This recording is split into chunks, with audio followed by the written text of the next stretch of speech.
하나님의 영광, 오늘 시온 찬양대 선포하며 고백했듯이 하나님의 영광, 또 하나님의 아들 되심을 드러낸 귀한 사건 속에서 하나님께서 우리에게 무엇을 말씀하시는가를 깨닫는 귀한 시간이 되기를 원하며 우리 한 절씩 교독하겠습니다.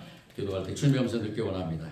이 말씀을 하신 후 8일쯤 되어 예수께서 베드로와 요한과 야고보를 데리고 기도하러 산에 올라가사 기도하실 때 용모가 변하고 그 옷이 길어져 광채가 나더라. 문득 두 사람이 예수와 함께 말하니 이는 모세와 엘리야라.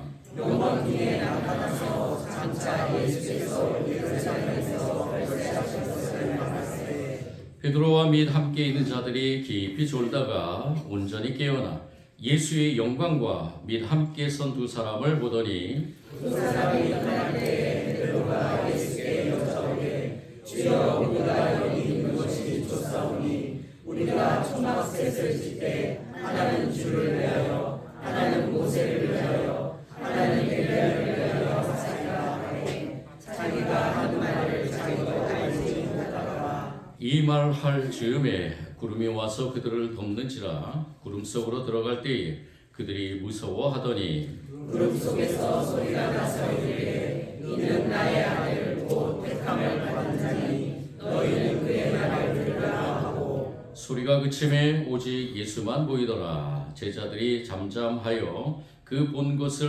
무엇이든지 그때에는 아무에게도 이르지 아니하니라. 이튿날 산에서 내려오시니 우리가 말하시되 무리 중에 한 사람이 소리질러 이르되 선생님 청컨대 내 아들을 돌보아 주옵소서. 이는 내 외아들이니이다. 귀신이 그를 쫓아나 자기를 지켜자게 하고 경련을 일으켜 건물을 흔들게 하며 옷이 상하게 하거나 더욱 나가니라. 당신의 제자들에게 내쫓아 주기를 구했으나 그들이 능히 못하더이다. 예수께서 대답하여 이르시되 믿음이 없고 배역한 세대여 내가 얼마나 너희와 함께 있으며 너희에게 참으리요 내 아들을 이리로 데리고 오라 하시니 올 때에 귀신이 그를 거꾸로 들이고 심한 경련을 일으키게 하는지라. 예수께서 더러운 귀신을 꾸짖으시고 아이를 낫게 하사 그 아버지에게 도로 주시니 사람들이 다 하나님의 위엄에 놀라니라. 그들이 다 그 행하는 모든 것을 놀랍게 여기세 예수께서 제자들에게 이르시되 아멘. 제가 목감기가 아직 안 나서 중간중간 기침을 할 수 있습니다. 이해해 주시기 바랍니다. 오늘은 오순절 후 8번째 주일이면서 산상변모 주일입니다. 예수님께서 변화산에 올려서 변화산은 별칭이죠. 산에 오르셔서 세 제자들과 함께 그것에서 또 하나님의 거룩하심, 하나님의 아들 되심에 또 하나님께서 예수님을 통해서 그 영광의 모습, 그 영광의 자리, 영광을 사모하는 모든 자들에게 하나님의 영광이 임할 것을 선포하는 귀한 산상변모에 대한 그 의미를 되새기면서 우리가 이렇게 산상변모주의를 맞이합니다. 그리고 이후에는 우리가 사순절을 보내게 됩니다. 이 산상변모주일에 우리가 나눌 말씀, 이 한 가지 사건, 이 사건에서 우리가 어떤 하나님의 음성을 들어야 될 것인가. 저와 여러분, 저도 말씀을 준비하면서 굉장한 기대를 갖고 말씀을 준비했고요. 말씀을 듣는 여러분도 하나님의 음성을 들으면서 귀한 거 다시 한번 깨닫고 말씀이 이끄는 삶으로 살아가길 원합니다. 네, 오늘 말씀에 보면은 산이 등장하는데 성경에서는 산이 참 많이 등장합니다. 우리가 잘 알다시피 아브라함에게 사랑하는 독자 이삭을 번제로 바치라고 했던 모리아산, 이 모리아산에서 하나님은 이 아브라함에게 아주 귀한 것을 깨닫게 해주셨죠. 또 솔로몬 성전을 건축한 곳이기도 한 이 모리아산, 그리고 출애굽기 3장 1절에 보면은 하나님이 임재했던 호렙산이 나옵니다. 하나님께서 모세에게 하나님의 말씀의 핵심인 율법을 내려준 그 산이죠. 그리고 열왕기상 18장 38절부터 39절에는 엘리야가 바알 선지자들과 함께 이 아세라 선지자 대결한 그 갈멜산이 나오죠. 성령의 그 임하심, 임재하심에 대한 의미를 가지고 갈멜산이 나오고요. 신약 성경에서도 예수님께서는 제자들 또 많은 무리들에게 하나님의 나라에 대한 우리가 너무나 귀중하게 여기는 그 산상복음이라 그러는 산상수훈이라는 그 말씀을 선포하실 때 예수님이 산에 오르셔서 말씀하셨습니다. 이렇듯 이 산, 성경에서 등장하는 산들은 이 단순한 그러한 산의 의미가 아니죠. 우리가 영적으로 볼 때는 하나님의 계시와 하나님의 임재의 장소로 우리가 여깁니다. 또 신학적인 의미도 그렇고요. 이 하나님께서 임재하고 하나님께서 계시하는 그러한 산의 그 의미, 이것은 비단 산뿐만이 아니라 우리의 삶 속에서 다 적용이 되는 그러한 말씀입니다. 그러니까 공간과 구분되는 공간, 일상생활 공간과 구분되는 공간으로서 하나님과 대면하고 하나님과 더 깊은 교제를 나누는 그러한 공간으로서의 이미지가 이 산에 있고, 그리고 이 산에서 우리가 하나님의 임재를 체험하는 저와 여러분이 이 일상생활에서 그 하나님의 임재를 우리가 삶에서 드러내는 그러한 저와 여러분의 삶이라고 볼 수 있습니다. 오늘 말씀에 나오는 이 산도 마찬가지입니다. 예수님께서 이 세 제자를 데리고 한 산에 오르셨는데 이 산에 신적인 계시가 있는 그러한 거룩한 장소로 드러나게 됩니다. 이 세 명의 제자들, 고난과 고통과 악한 세력들이 지배하는 일상생활보다는 그곳에 머물고 싶다라고 강력하게 마음으로 또는 입으로 고백했던 이 세 제자들. 그렇지만 예수님은 그곳에 머무는 신앙이 아니라 땅에 있는 그 신앙, 즉 그곳에 있는 신앙을 땅으로 내려와서 적용시키는 그런 신앙을 살아가길 원하셨습니다. 그래서 어떤 분은 이것을 아름답게 표현을 하더라고요. 올라갈 때 못 본 그 꽃을 내려가면서 보기를 원하셨다라고 이렇게 표현합니다. 참으로 아름다운 표현인데요. 산에서 이루어진 하나님의 그 놀라운 신비가 산 아래에서도 이루어지기를 원하셨던 것입니다. 예수님의 영광이 드러난 그 산에서 제자들에게 내려와서 그 예수님의 영광, 즉 하나님의 영광이 그 땅에도 임하기를 원하셨다는 것입니다. 그렇다면은 산에서 이루어진 이 신비가 땅에서 이루어지는 그 은혜가 있기 위해서는 어떻게 해야 될 것인가? 오늘 우리가 귀한 말씀 속에서 또 세 가지를 같이 나누기를 원합니다. 첫 번째는 변화산에 오르는 경험이 있어야 된다라고 생각합니다. 변화산에 오르는 경험이 있어야 된다. 이건 무엇을 의미하는가? 바로 은혜의 자리, 영광의 자리를 사모하면서 그 자리로 가야 된다는 것이죠. 예수님께서 오늘 이 세 제자를 데리고, 특별히 세 제자를 데리고 이 산에 오르신 이유가 무엇일까? 우리가 먼저 그것을 생각해 볼 때 예수님은 특별한 이 제자, 물론 밑에 땅에는 9명의 제자를 남겨놨지만 어쩌면 모든 제자들이 이러한 하나님께서 주신 그 은혜, 또 하나님의 영광, 하나님을 통한 예수 그리스도가 이 땅에서 하나님 나라를 선포하는 가운데서 오늘 말씀에 나왔듯이 예수님의 그 영광, 그것을 체험하기를 원하셨던 것입니다. 왜 그것을 체험하기를 원하셨는가? 이 제자들이 앞으로 행해야 될 그 사명이 있기 때문입니다. 이 사명의 길에서 이렇게 좋은 하나님의 은혜를, 하나님의 영광을 체험하는 것은 비단 이 제자들뿐만이 아니라 이 시대에 살아가는 모든 하나님의 백성들에게 저는 꼭 필요하다고 봅니다. 그렇다면 얼마나 그 자리를 사모하는가가 중요한 것이죠. 오늘 이 말씀에서 제자들이 과연 예수님과 함께 산에 오르는 것을 사모했는가? 라는 것을 생각해 볼 때 오늘 이 제자들이 그 산에 올라서 예수님께서 마지막에 겟세마네 동산에서 기도하실 때 제자들이 존 것처럼 이 제자들도 졸았다고 이렇게 표현을 합니다. 그러면은 이것은 무엇인가? 제자들이 그 산에 오르는 것을 사모하지 않았단 말인가? 제자들은 연약하지요. 우리가 알다시피 저와 여러분도 연약합니다. 이 연약한 가운데서도 주님께서는 우리를 강권적으로 인도하셔서 그 하나님의 영광의 자리에 이르기를 원하셨다는 것을 알게 됩니다.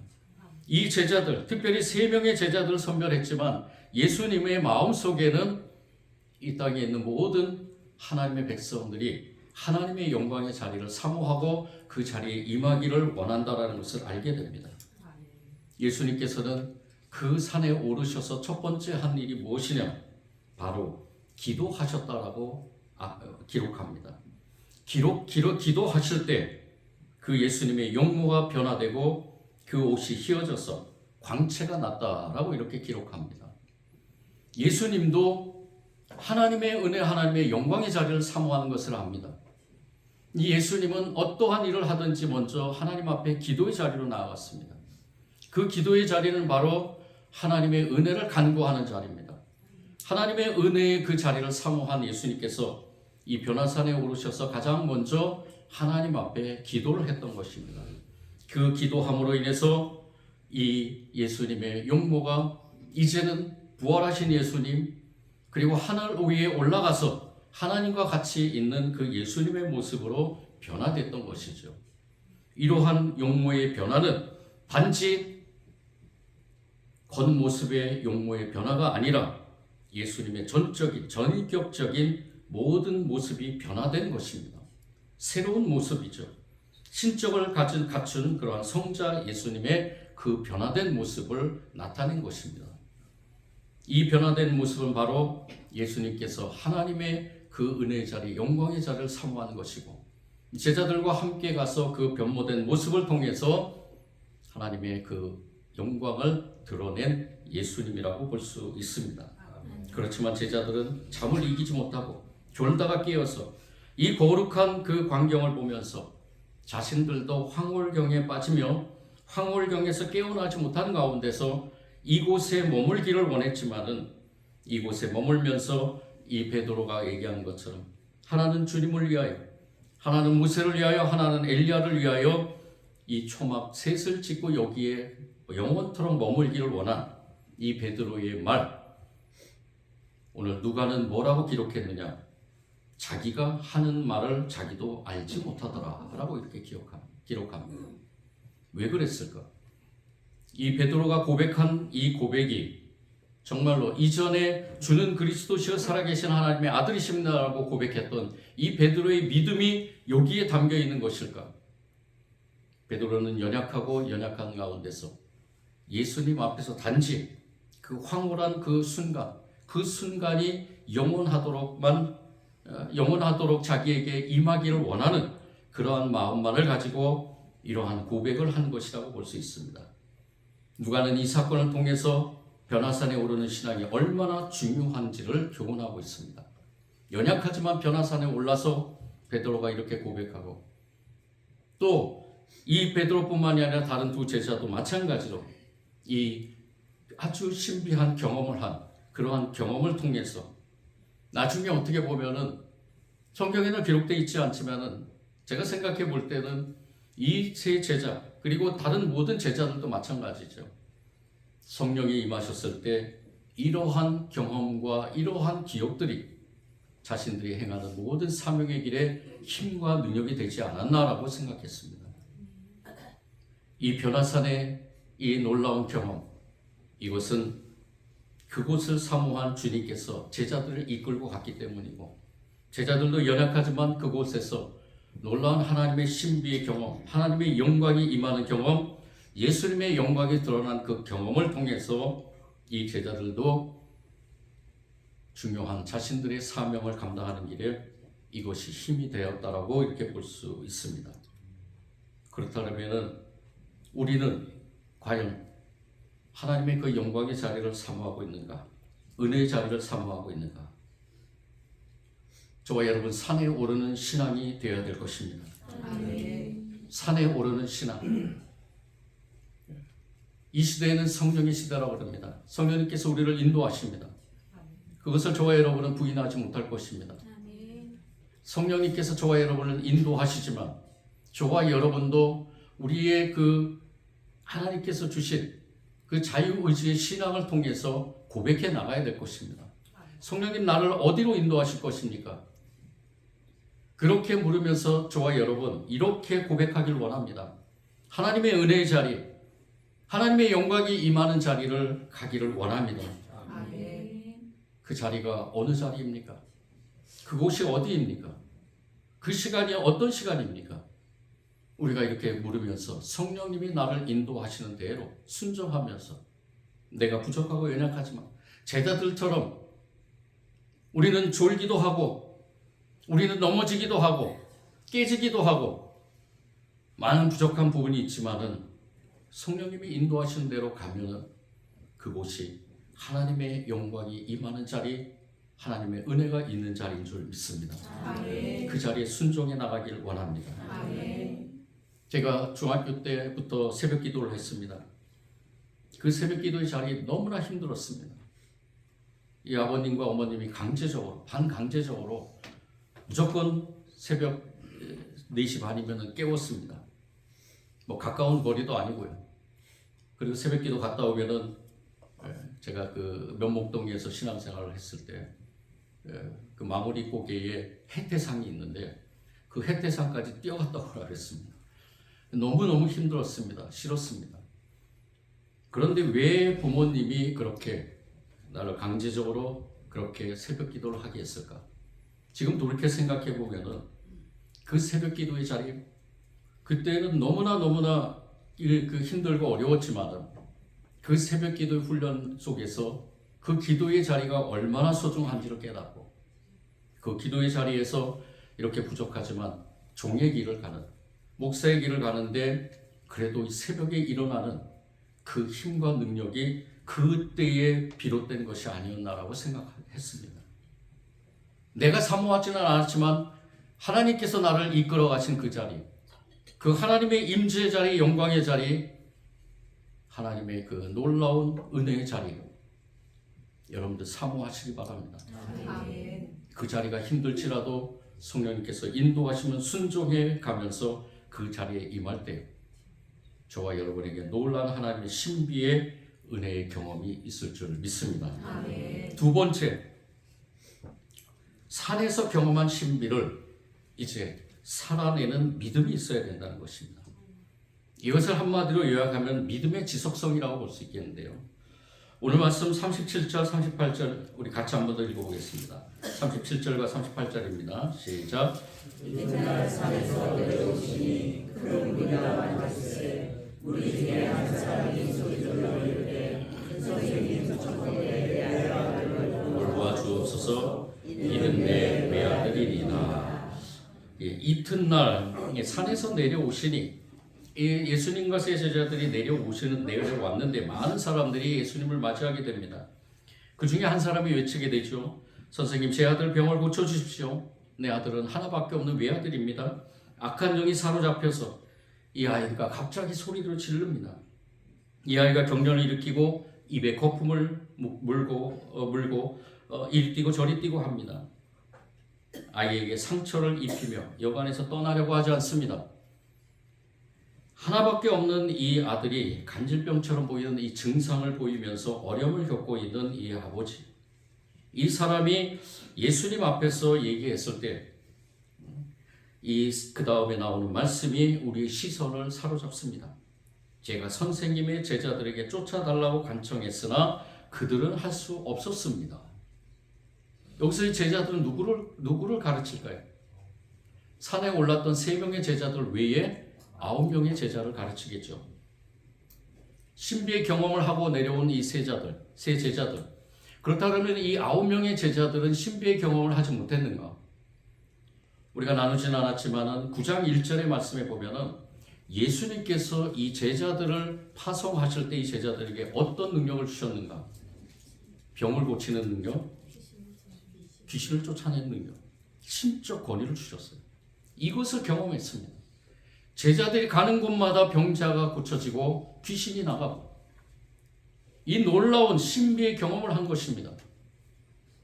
이 경험을 한 이 제자들, 그런데도 불구하고 이 제자들이 그 아이의 귀신을 쫓아내지 못했다는 거예요. 왜 그랬을까? 마태는 뭐라고 얘기했냐면은 이들이 믿음이 적기 때문이다라고 했고요. 마가는 뭐라 그랬냐면은 기도하지 않았기 때문이다. 기도하지 않았기 때문이라고 기록합니다. 기도와 믿음은 별개의 것이 아닙니다. 기도는 믿음의 산물이고 믿음이 없는 기도는 능력 있는 기도라고 할 수 없겠습니다. 오늘 말씀에서도 믿음이 없고 패역한 세대요 라고 예수님이 말씀합니다. 누구에게 하는 말일까요? 제자들에게 하는 말이죠. 예수님께서 그 능력을 주셨음에도 불구하고 그 능력이 모두 사라져버리고, 왜 사라져버렸는가? 기도하지 않았기 때문이고 믿음이 없기 때문이고, 믿음이 없기 때문에 기도하지 않는 것. 어떻게 보면 이것이 다 연관이 되어 있다는 것입니다. 더 나아가서는 불신앙적인 태도 때문이라고 볼 수 있겠습니다. 시대적인 불신앙 조리에 휩쓸려서 믿음 없는 행위로 패역한 세대와 별반 다를 게 없는 모습으로 나아갔기 때문에 귀신을 쫓아내지 못했다고 예수님께서 지적하신 것입니다. 기도하는 믿음 있는 기도가 필요한 시대입니다. 이 시대에 더욱더 필요합니다. 하나님의 백성들에게 반드시 필요한 능력이 될 줄 믿습니다. 기도하는 믿음 있는 기도는 말씀이 그대로 이루어진 능력을 경험하게 합니다. 예레미야 선지자는 너는 내게 부르시자 내가 내게 응답하겠고 내가 알지 못하는 크고 은밀한 일을 내게 보이리라라고 말씀하셨고요. 예수님이 그러므로 내가 너희에게 말하노니 기도하고 구하는 것은 무엇이든지 받은 줄로 믿으라. 마가는 이렇게 예수님의 말씀을 기록했습니다. 요한도 마찬가지죠. 너희가 내 이름으로 무엇이든지 구하면 내가 행하리니 이는 아버지로 하여금 아들로 말미암아 영광을 받게 하려 하심이라. 내 이름으로 무엇이든지 내게 구하면 행하리라. 저와 여러분에게 이 믿음의 기도가 있길 원합니다. 아멘. 믿음의 기도를 드리는 순간 반드시 하나님께서 응답하시고 그 응답하심으로 저와 여러분은 그 능력을 덧입어서 이 시대적 사명 속에서 하나님 주신 사명을 잘 감당해 나갈 줄 믿습니다. 아멘. 우리는 산에서 받은 그 은혜의 경험을 반드시 이 땅에서 그 은혜의 경험을 가지고 끝까지 지속적으로 그 경험을 지속적으로 해나가기 위해서 우리에게 필요한 것은 무엇이냐? 바로 기도의 삶인 줄 믿습니다. 아멘.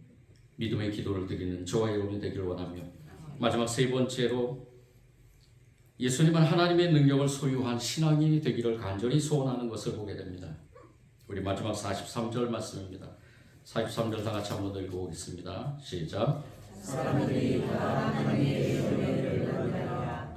그들이 다 그 하시는 모든 일을 놀랍게 여기세 예수께서 제자들에게 이르시되 사람들이 다 하나님의 위엄에 놀라니라 라고 합니다. 예수님께서 이 귀신 들린 이 아이에서 귀신을 쫓아내시니 많은 사람들이 하나님의 위엄에 놀랐다라고 합니다.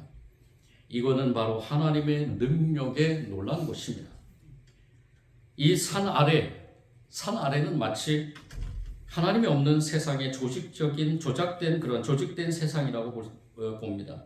하나님 나라에 반하는 악한 세력들의 정신이 사로잡고 있는 그러한 세상이라고 볼 수 있습니다. 그야말로 패역한 세대라고 볼 수 있겠죠. 에베소서 2장 2절에 이러한 말씀이 있습니다. 그때 너희는 그 가운데서 행하여 이 세상 풍조를 따르고 공중의 권세 잡은 자를 따랐으니 곧 지금 불순종의 아들들 가운데서 역사하는 영이라 라고 이렇게 말합니다. 산 아래의 삶, 공중 권세 잡은 자들이 다스리도록 조직된 세상, 이 세상에서 살던 이 아이에게 귀신 들렸던 그 귀신을 예수님께서는 하나님의 그 능력으로 쫓아낸 것입니다. 악한 영이 아이를 사로잡으면 이라고 표현한 이 모습이 바로 이 세상의 모습이라고 볼 수 있습니다. 사단, 마귀, 귀신, 악한 영.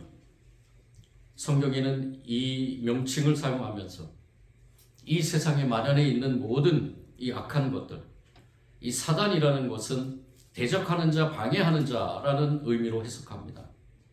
마태복음 16장 23절에 예수께서 돌이키시며 베드로에게 이르시되 사탄아 내 뒤로 물러가라 너는 나를 넘어지게 하는 자로라 라는 말에서 사탄이라는 말, 그리고 요한계시록 20장 2절에서도 용을 잡으니 곧 예뱀이요 마귀요 사탄이라 라고 이렇게 표현했습니다. 또 마귀라는 것, 이 마귀라는 것은 거짓으로 고소하는 자, 비방하는 자, 참소하는 자라는 뜻을 가지고 있습니다. 마태복음 4장 1절에서 그때 예수께서 성령에게 이끌려 마귀에게 시험을 받으러 광야로 가사, 이 말씀에 등장하는 마귀가 바로 디아볼로입니다. 마귀는 처음부터 거짓의 아비로 묘사되고 있고 하나님의 진리와 대적하는 속성을 가진 존재라고 말하고 있습니다. 그리고 악한 영은 무엇일까요? 이 악한 영은 초자연적인 존재라고 이렇게 얘기를 합니다. 신적 존재를 가진 중립적인 의미가 있으나 하나님의 말씀 신약 성경에서는 악한 영, 사단의 세력의 그 부정적인 의미로 사용되고 있습니다. 마태복음 5장 12절에서 귀신들이 예수께 간구하여 이르되 우리를 돼지에게로 보내어 들어가게 하소서라는 말씀에 근거를 찾을 수 있겠습니다.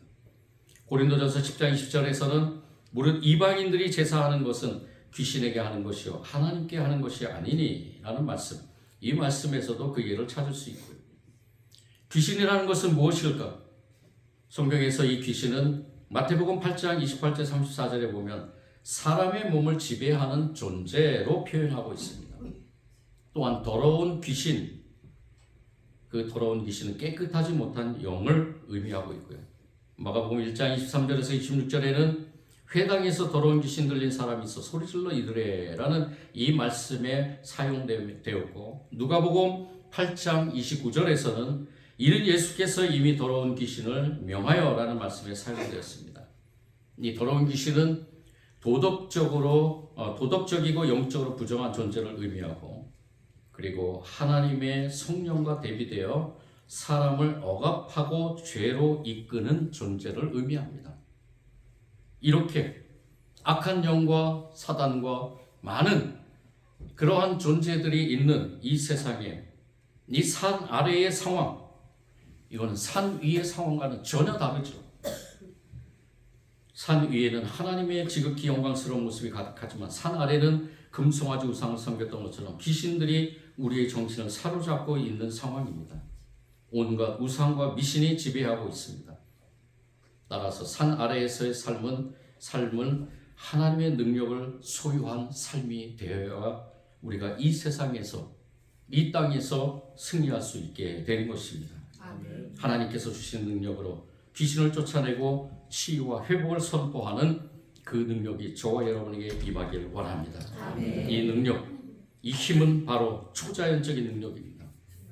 하나님의 은혜로 이 능력을 입은 사람들은 예수님께서 행하셨던 모든 일들, 그건 비단 예수님만 행하는 것이 아니라 특별한 어떤 존재, 사람만 행하는 것이 아니라 우리 모두 하나님의 백성들이면은 하나님의 능력을 받아서 그 능력을 행할 수 있게 될 줄 믿습니다. 아멘. 그래서 누가는 선포합니다. 보라, 내가 내 아버지께서 약속하신 것을 너희에게 보내리니 너희는 위로부터 오는 능력을 입을 때까지 이 성에 머물라 하시니, 우리가 그 능력을 입기 위해서는 저와 여러분이 산 위에뿐만이 아니라 산 아래에서도 그 능력을 사모하면서 그 능력을 행해 나가야 되겠습니다. 고린도전서 2장 4절에도 말씀합니다. 내 말과 내 전도함이 지혜에 권하는 말로 하지 아니하고 다만 성령의 능력으로 하여. 사도 바울은 끊임없이 하나님의 그 능력으로 사명을 감당해 나갔습니다. 우리 성지순례를 다녀오신 분들은 잘 알 것입니다. 그 상황, 그 환경, 음식들, 많은 어려움 속에서도 사도 바울이 이렇게 귀중한 하나님의 그 말씀, 복음을 선포하는데, 그 한 인간, 연약한 인간이 그 놀라운 하나님의 그 하나님 나라를 확장하는데 귀하게 쓰임받은 것은 전적으로 성령의 능력이었다는 것입니다. 아멘. 성령의 능력으로 그 사명을 감당했다는 것이죠. 그래서 이 사도 바울은 갈라디아 교회 성도들에게 이렇게 선포합니다. 이제는 내가 사는 것이 아니요 내 안에 그리스도께서 사는 것이다 라고 고백합니다. 저와 여러분도 그러한 고백이 있길 원합니다. 내가 하는 것이 아니고 하나님의 능력으로 하는 것임을, 하나님의 능력을 통해서 놀라운 하나님의 역사가 이루어지는 것임을 저와 여러분이 선포하길 원합니다. 오늘 이 말씀 산상 변모주를 맞이해서 저와 여러분이 귀한 말씀 가운데서 이제 우리가 이 땅에서 하나님의 영광을 덧입어 나아가는 저와 여러분이 귀한 사명을 감당하는 가운데 하나님께서 주신 그 능력으로 그 사명을 감당할 줄 믿고 우리가 매 순간순간마다 그 기도의 자리를 사모하고 그 기도의 자리에서 하나님의 능력을 덧입어서 이 세상에서 정말 악하고 악한 이 세상에서 하나님 나라를 확장시키며 하나님 나라를 살아가는 저와 여러분의 삶이 온전하게 이루어지기를 원합니다. 아멘. 산에만 하나님의 영광이 있는 것이 아닙니다. 산 아래 이 땅에 이 삶에도 하나님의 영광이 임할 줄 믿습니다. 아멘. 그 믿음으로 승리하는 저와 여러분이 되기를 원합니다. 아멘. 사랑의 주님 감사합니다. 온전하신 주님 앞에 겸손하게 무릎 꿇며 오늘도 말씀 앞에 섰습니다. 주님 말씀해 주셨습니다. 우리 주님의 영광, 하나님의 영광이 산 위에만 있는 것이 아니라 산 아래에도 있음을 믿고 우리가 그 믿음을 가지고 이 산 아래에서 주님께서 주신 귀한 능력을 덧입어서 사명을 감당하며 하나님 나라의 백성으로 살아가게 하여 주옵소서. 주님의 뜻을 이루어가는 가운데 주님께서 원하시는 그 자리, 원하시는 시간, 원하시는 그 상황 속에 기꺼이 가기를 소망하며 주님의 그 뜻을 이뤄가는 주의 백성들의 삶 속에서 하나님의 능력이 강하게 임할 줄 믿고 감사드리며 예수님 이름으로 기도드립니다. 아멘.